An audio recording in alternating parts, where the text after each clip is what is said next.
I'm bringing it. I'm not going to hold back today. I don't care if, I'm in a boot and still recovering from a broken ankle. I can't put my foot down, but I'm going to put my foot down with words today. Is that all right? Okay, and I know that I'm not scooting off this platform with my enthusiasm. I got the brake on. I'm not going to be able to come down there with you as I would like to today, so you're just going to have to do your part as well, okay? All right, so none of us are going to hold back today. Are you in for this ride? Good. I'll let you borrow my scooter afterwards, and you too can have fun. All right, so I'm bringing two things that I know beyond a shadow of a doubt that will absolutely guarantee that your life will be prosperous and abundant.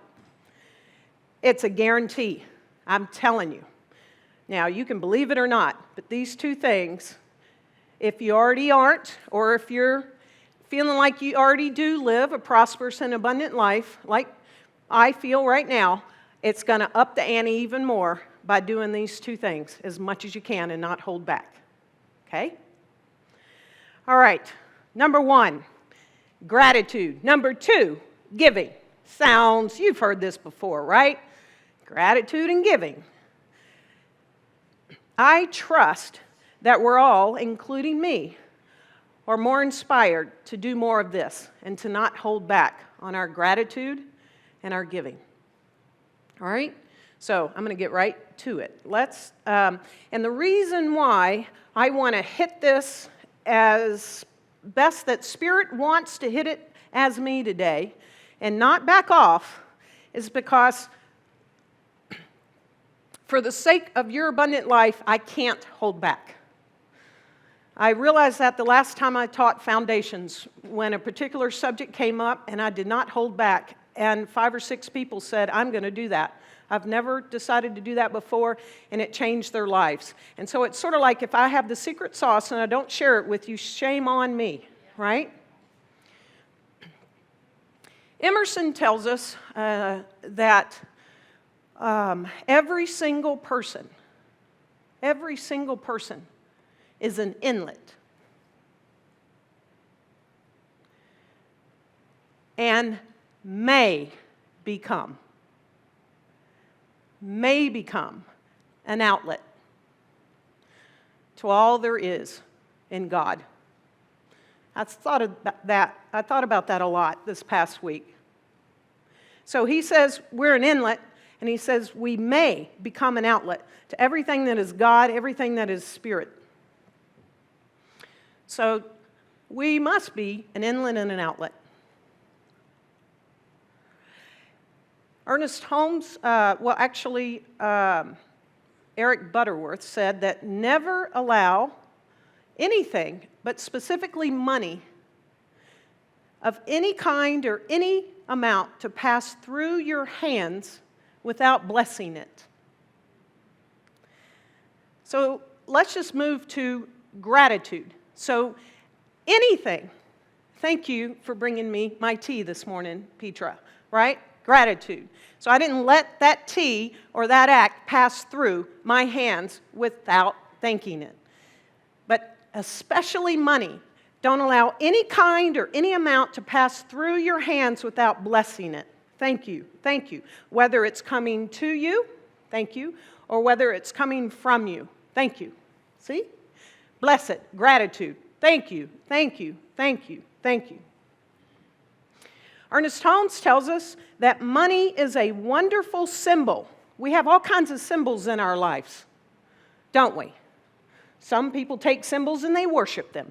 Some people take symbols and it keeps us from being in an accident. It's called a stop sign. If we just ignore that symbol, right? There are all kinds of symbols in our life that in that moment or over time, if we use that symbol, it can assist us in our life. Well, money is a symbol, and it's a symbol of Spirit's substance. That's what it is. It's a symbol that the substance of Spirit is right here in my life. It's not somewhere else. It's right here. and to give thanks that it is continually pointing each of us toward this thing called a limitlessness of the universal supply. So as we say thank you, we actually don't see that symbol much anymore.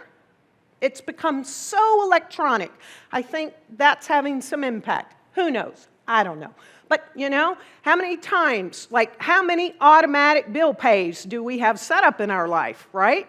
Like the electric bill and the cable bill or the this, right? Your auto tithe, all of that, right? It just comes and goes.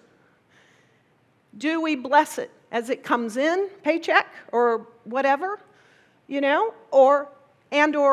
and both? We've got to bless it when it goes out. And the reason why, Holmes tells us, is because it keeps the awareness that this currency, the current of life itself, is moving. And it's moving. And it keeps moving at a really good pace and amount. So gratitude.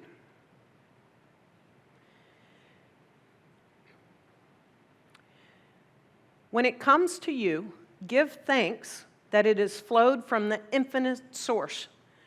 That's your job. For the sake of your abundant life, give thanks. Give thanks to whether it's in a job, an investment, a company that you work for, a company that you own, clients that you have. Give thanks. In all things, give thanks. Because it's causal. It multiplies it. In all things, give thanks. It multiplies it.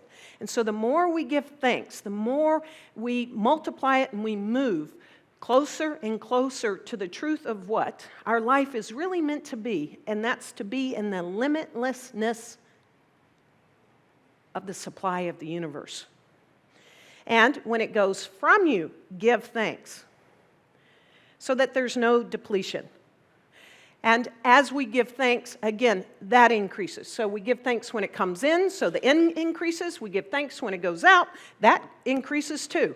And we might as well just get used to and welcome inflow, outflow, inflow, outflow. The tide doesn't question whether it's coming back in again. It does.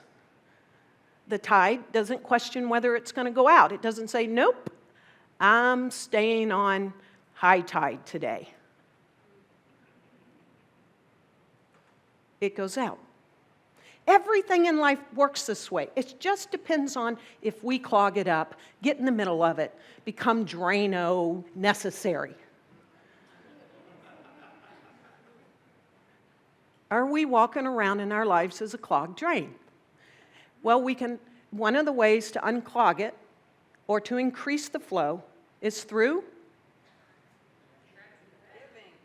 gratitude. Okay, good. Let's try that again. What's one of the ways that we can increase the flow?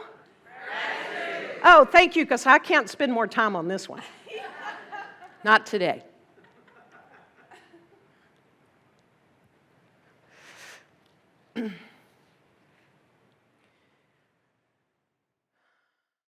So do you know you're part of our online community? Every time you watch us, you belong to CSL Dallas, and we're so happy that you're part of our community. And we love providing you this kind of spiritual message.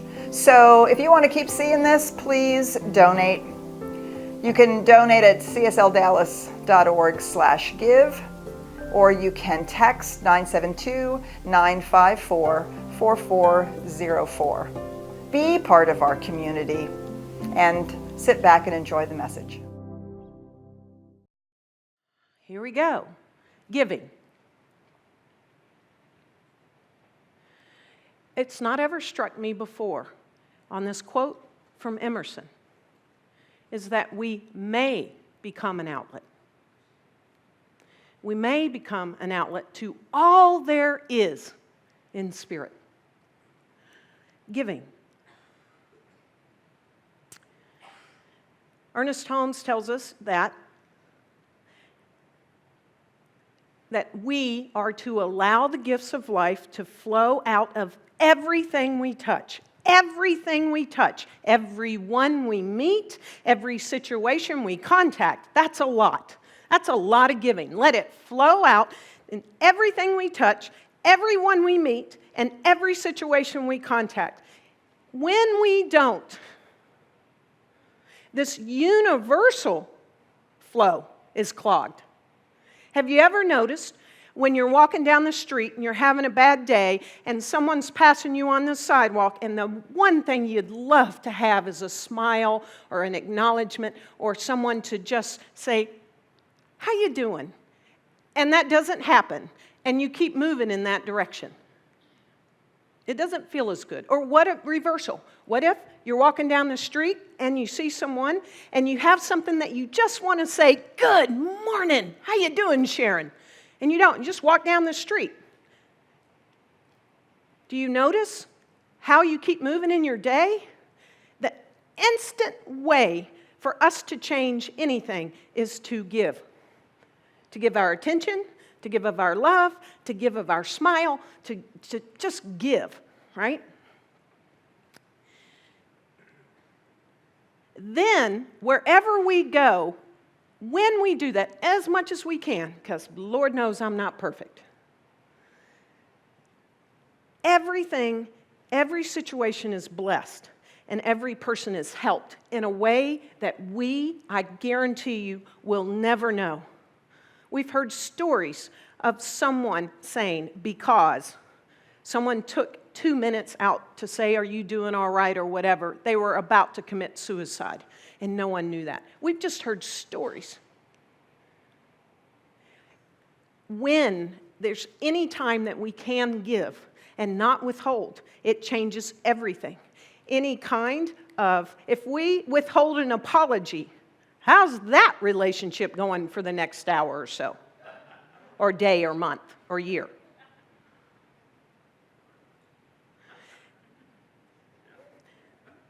So every discord is harmonized when we give of something without our ever being conscious of it or knowing about it or someone telling us about it.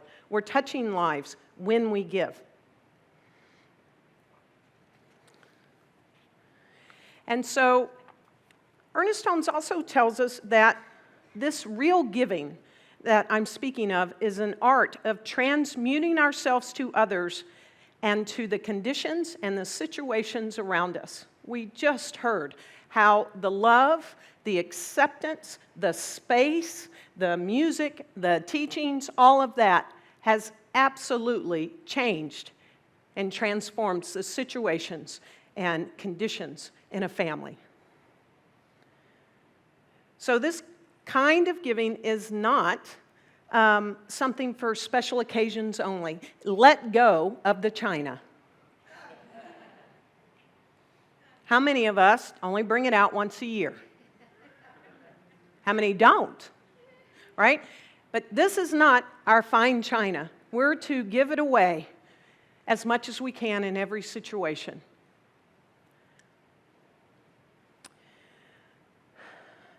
He says that it is the giving of oneself to every person, every project, and every association with zest, love, and friendliness that one sees the larger possibilities of all things. Have you ever noticed that when you give, like you give yourself entirely that day, no matter what happens to your job, do you come home exhausted or do you come home like with zest? Zest? More zest in the room? Right. I mean, like when I just give and give and give here on a day, and it's like, whoo, I just come home, oh, it was such a great day. I got to tell you what happened. Da-da-da-da-da-da. If I'm like, yeah, I don't think I want to, no, I ain't going to do that today. Oh, no, no, this staff wants me. Oh, no. I come home tired, cranky. How was your day? It was all right. Zest, love, friendliness. That one sees the larger possibilities of all things. So when we give like this, then we see greater possibilities. We see greater opportunities. And instead, Holmes says, instead of the ugliness, we see beauty. We see love instead of hate. Because we are that divine presence showing up and giving that in that moment. All right, so giving is on all levels, and giving is also about money. It is the currency, it's the current of life. It is something that is a symbol, it is real, just like everything else. And when we open up to that, new things can happen in our life. So financial giving is really important. I want to tell you a story. I've heard about this now for, 20 some odd years. But I researched this story so I could share a little bit of it with you. Might surprise you to know that well before Oprah went public with her celebrity philanthropy, there was another black woman from Mississippi who led the way in unlocking the generosity of others. I've heard this, but I was like, how did this come about? Let me go search it out. You know, we heard about the generosity. We've heard about the generosity of Oprah for some times. I want to introduce you to Miss Osceola McCarty. Because Miss Osceola McCarty made history in 1995. In August of 1995, she made history. It made the New York Times. It was such a big deal. She is an unlikely benefactor and inspiring figure during these early days of the internet. That's how this story got spread and then made it in the New York Times.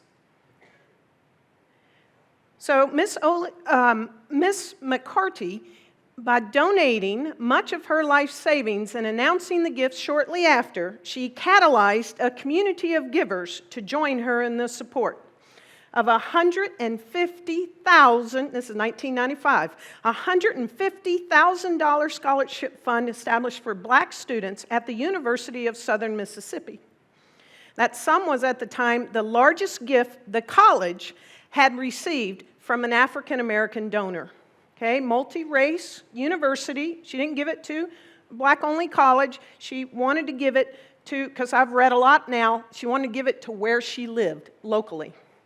And that was the largest gift that had ever been given to the University of Southern Mississippi at the time. Now, it was a little more significant because it was the result of decades of literally toil and accumulation of what most of us would consider meager wages. She was a seamstress and worked with clothes and, all of that, all of her life. I really invite you to go check out the stories of her. It was in the New York Times. So this extraordinary thing has become a guiding light. This philanthropist from Mississippi has been a guiding light for all donors. Not just additional black women donors, but all donors. And so we can be motivated to give no matter the size of our own assets.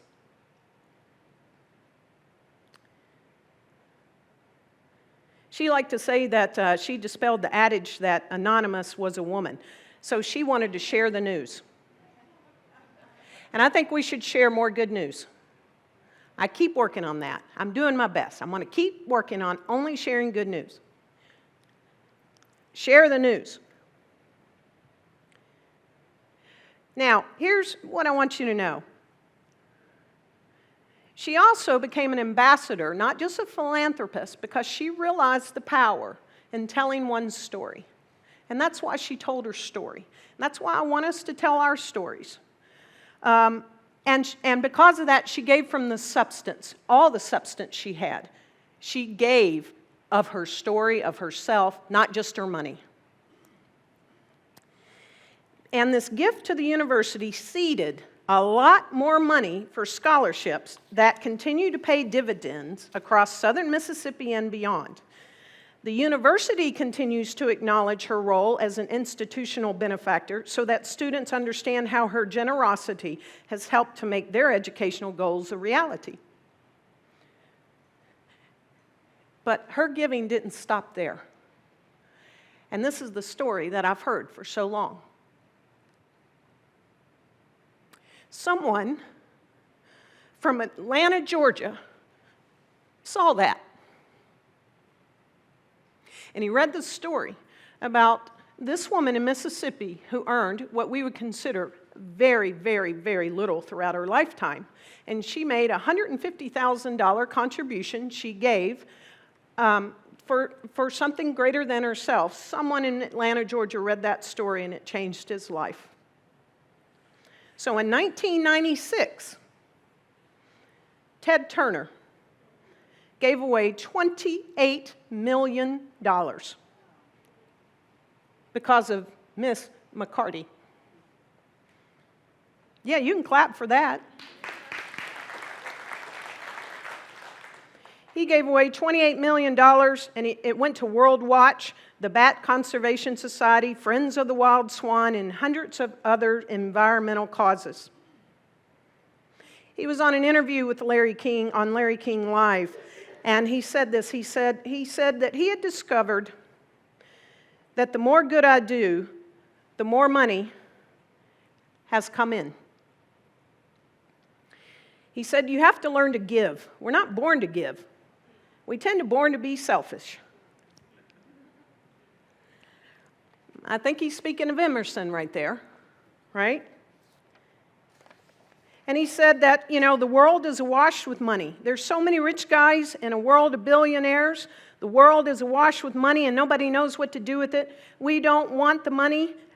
We don't want the money that we know what to do with it, just the money they don't know what to do with it. I don't know, but that's what he quoted. Whatever. So, in that moment, he started calling some folks out because he read that article in the New York Times. And he said, Warren Buffett, come on.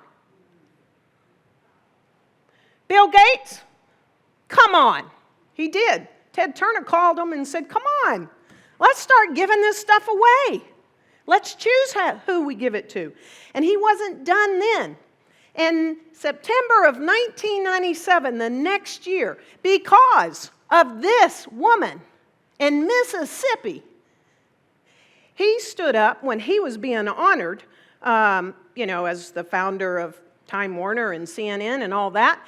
He was being honored that he was going to give $1 billion with a B, $1 billion to the United Nations. And he said, if that little woman can give away everything she has, then I can give $1 billion. That giving inspired others to give. And that is the divine process in action.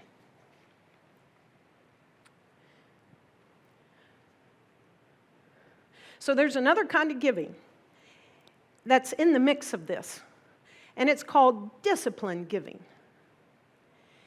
And it's like anything in life. It takes a little discipline to do something over a long period of time.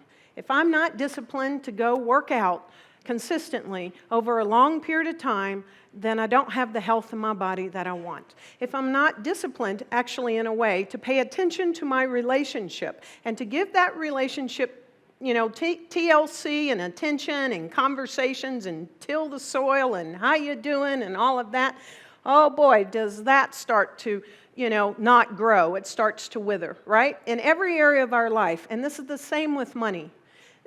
To establish the practice of disciplined giving. And it is a very, very good spiritual practice. Okay, I have, this is where you come in. I have some questions. What I know to be true is that I absolutely believe, beyond a shadow of a doubt, there's nothing within me anymore that questions whether or not spiritual mind treatment works. Every single time. I believe that spiritual mind treatment works, affirmative prayer, every single time. And the way that I believe that is when I heard about it, I was curious, what is this kind of prayer or whatever? I started to learn about it, find out about it, ask other people about it, asked people to do it for me. I started to put it into practice in my life. That's the only way I knew that it would work, is if I put it into practice. And as I started to put it into practice, I started to notice that a lot more good everything was happening differently than it ever had before I found out about spiritual mind treatment, the kind of prayer that we teach here. And because I do it all the time for my own life, and now I do it for other people, I know the benefit of it. And because I learned how, because someone taught me, or several people did actually, over a course of time, lots of other people benefit from that. So who else, I'm curious, who else in here, beyond a shadow of a doubt, or at least as close to it as you can get in something, believes that spiritual mind treatment works? If you believe, stand up, please. All right. I need you to be willing to run a mic to someone, Oscar, please. All right. Look, I want you to look around, and I bet they've done some shape, form, or fashion like I did. They found out about it. They started practicing it, They just, right? So I want one person, this is the thing, in 30 seconds, so you won't take more than a minute, to tell me why or how you know that spiritual mind treatment works. Raise your hand high and okay. Pick one, Oscar. I don't even have to. Come on, Gert. Hi, my name's Elaine Dunn, and just in the last 2 weeks, I've been practicing this for a while, been here for 2 years, but have a daily SMT partner, spiritual mind treatment, and because I have something big that I needed in my life, and in less than 3 weeks, I have gotten $34,000 when I was making like $5,000 a month.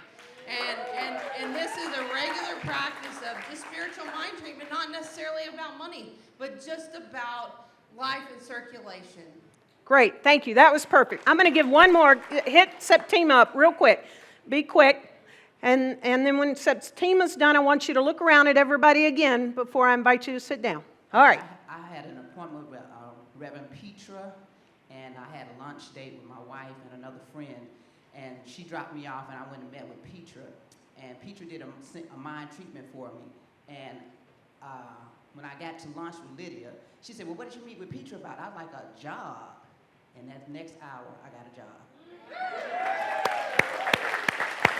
All right. Good. Thank you. Y'all can sit down. All right. So that is spiritual mind treatment, spiritual practice. It's one of our main spiritual practices. We talk about it all the time. The one that we don't talk about nearly as much as that one, but works just as much as this thing called sacred giving, discipline giving. Some people might say tithing. You know what? I don't care. Don't say that. But I just mean discipline, like consistent. Stretch it out. Ooh, I'm afraid to even give this much in advance. Not to wait until I get to some point in how much money I make and then I'll start. Oh, well, why don't I wait until the $34,000 to come in and then I'll ask for prayer every day from my prayer partners? Why don't I wait for the job to come in and then I'll ask for prayer for the job? You see, it don't work that way. You start. So, I know, for the same reason, longer than I've known about spiritual mind treatment, that discipline giving, beyond a shadow of a doubt, it works. My life is so prosperous. Just like some people, depending on how much they earn, would go, how is she going on trips and doing all this? Because all of our books are public. You can find out how much I make. It's what I made in 1998. But hey, hallelujah, I have the most prosperous life I could imagine right now. And I am a disciplined giver. I know it works. I practice it. I don't back off of it. I actually keep increasing it.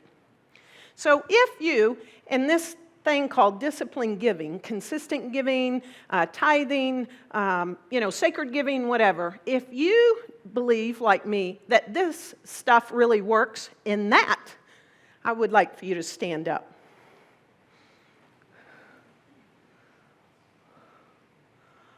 Wow. I want you to look around. This is pretty much almost the same amount of people that just stood up. Okay, I want 2 people really quickly to say 30 seconds. The other 2 were great. Why? Hold up your hand. Oscar's going to come to you. There's one in the back, if you can't see. And then we need one more. Run, Oscar. Okay, real quick. Quite a few years ago, I was headed off to Howard University, or I received that that's what I needed to do. I had no money to do it. I needed $8,000 to step foot on campus. I'd been given to my church at the time, Fresh West, and I just kept giving. I kept saying I was going to go ahead and go. Nothing could hold me back. I had mentors tell me I was stupid, pray for my stupidity, literally. I had to dump those mentors. I started a college fund campaign, ran that out, did my best with that, got a job. All of a sudden, $10,000 in my Howard University account, and then $1,500 scholarship, and then more scholarships, and then $4,000 scholarship. My mom didn't pay a penny for me to go. I worked hard. I met some of the most beautiful people in the world that also opened up the experience for me. And this is the story I've been wanting to tell you, Karen. That's all. Wow. That is brilliant and beautiful. One more, real quick. You believe it works, and why? Okay? I believe it works because how can you expect to receive when you do not give? By giving, you make room to receive whatever God wants to give you. But if you're so blocked up, man, you ain't going to receive it from nothing. Great. Thank you. Thank you. So, thank you all for standing and participating. It's, you know what? It's significant. You know, we don't just start something brand new, especially if it's scary or things we're not even sure it's going to work or whatever, unless somebody's paved the way for us. You know, a woman in the Wednesday night, by the way, some of you know we do a reverse tithe during this time of the year because we tithe where we're spiritually fed. This community practices everything that we teach. And for the first time in the history of this community, the reverse tithe took place at the Wednesday night. We're becoming way beyond a Sunday-only organization because we want this community to be here another 55 years for everybody that's not here now. And some of you are still going to be here. I may not. Maybe. I don't know. But this woman said she comes from Christian roots, and some of those roots, if we carry it with us that we don't feel good about, and it keeps us clogged in the things that actually work, like prayer, like giving, whatever. She said, you know, she just gave because finally she was tired of those pastors having the jets and this and that and the other, but finally one day somebody told her, you just give it. That's all you got to do. What they do with the money doesn't matter, but you don't want to stop your good, so give. Give where you're spiritually fed. Give where you're spiritually fed. And she said, I lived the most prosperous, same thing. She had going to University of Dallas here. It's just the stories are so amazing. So here's what I'm going to ask everyone. If you stood up, I'm going to invite you to stretch that giving, that disciplined giving, because I want more good to come into your life. Anyone that didn't stand up, it's just like learning spiritual mind treatment. I just started where I was. I started practicing. And it wasn't what I am 12 years later, but I started. If one doesn't start disciplined giving in the financial realm, then that currency of life is not opened up as much. Now, I want you to know that both of your co-spiritual leaders are tithers. That means that we give at least 10% when we're spiritually fed. I just want you to know that because just like Miss McCarty said, you got to know that think of it. Y'all come here, just think of the reciprocity of life. You come here and you generously give. And that part of that, a small portion of a budget is Peter's and I's salary. And we ask that we have a really, what's the term you like to use? A good, you want something living. It's a nice term. Living wage. Thank you, Sherry. That we want a living wage, a nice living wage. But you think you give the money to all of us in this community, and then we give back At least 10% of what you give us right back here. We give more outside of that, but we're doing that. Look at this reciprocity. Isn't it beautiful? And I want us to celebrate it. I want us to share it because, like Michael Grundy said last week, this is a very significantly important community. Look around. No two people look alike in here. We're not. We are radically inclusive. We're spiritually progressive, and we transform lives. And this community has saved so many lives, homes, marriages, just beyond measure. And so we ask for you to give it here, but regardless, give. I'm so grateful that we have people to shine the light and show us the way, and everyone that stood up, so we're not afraid to start. Gratitude, sacred giving. I guarantee you, you shall live an abundant life that has always been promised to you. And so it is.